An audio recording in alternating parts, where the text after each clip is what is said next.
through. All the feet that you see, they all have COVID.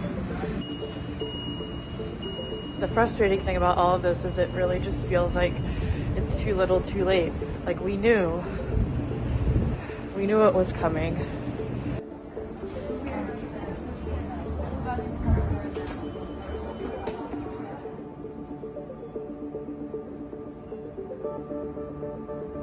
Today is kind of getting worse and worse.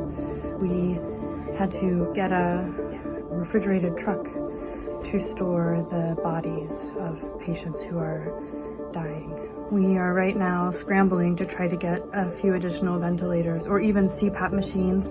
If we could get CPAP machines, we could free up ventilators for patients who need them.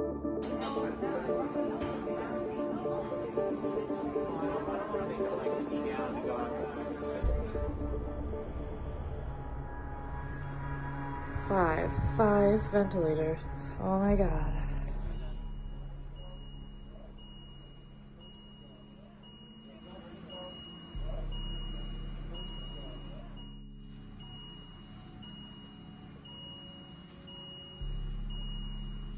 You know, we now have these 5 vents. We probably, unless people die, I suspect we'll be back to needing to beg for ventilators again in another day or 2.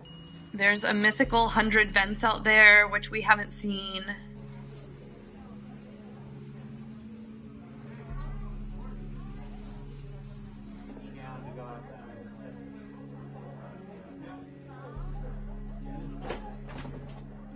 Leaders in various offices, from the president to the head of health and hospitals, saying things like, we're going to be fine, everything's fine. And from our perspective, everything is not fine. I don't have the support that I need and even just the materials that I need physically to take care of my patients. And it's America.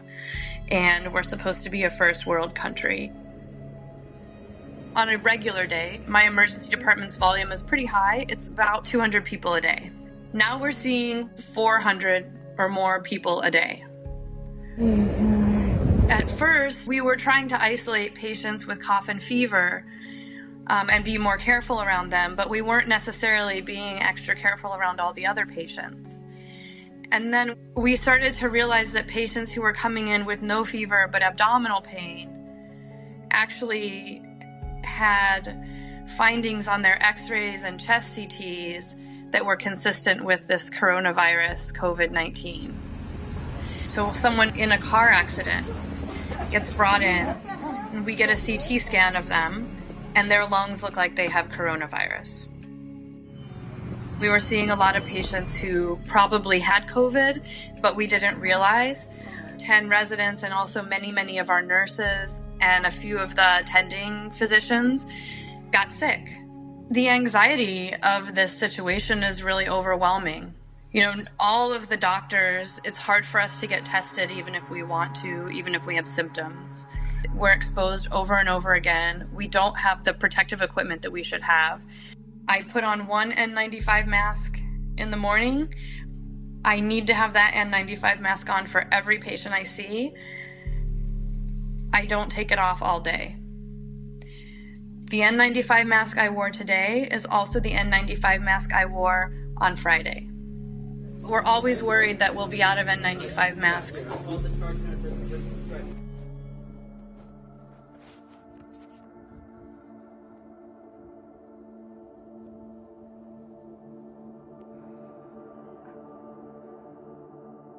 What's a little bit scary now is the patients that we're getting are much sicker. Many of the young people who are getting sick don't smoke. They're healthy. They have no comorbidities. They're just young, regular people between the ages of 30 and 50 who you would not expect to get this sick.